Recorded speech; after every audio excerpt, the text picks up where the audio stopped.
లేదులే ఏదో పాట పాడు బ్రదర్, సినిమా వాళ్ళ బాటలకి అంతు పంతు లేనే లేదు బ్రదర్. ఒకే ఒక ఛాన్స్ కోసం కళ్ళ వెళ్ళ పడిపోతుంటాం బ్రదర్.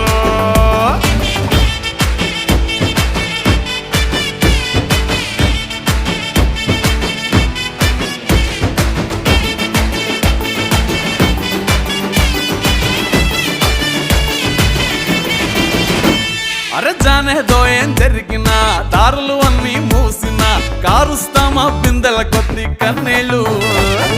నెత్తిన సెనే ఎక్కినా నిప్పులలోకే తొక్కినా తక్కువ లేసి రాసుకోమా వర్ణాలు. అరే ఎంత పెద్ద కష్టమైనా మోయలేని దుఃఖమైనా పర్మనెంట్ గానే కాదు అంటారు. ఇంత చిన్న దానికంతా డల్గా కూర్చోవాలా, కొద్దిగా చిల్లౌట్ అవుతాం మాస్టారు.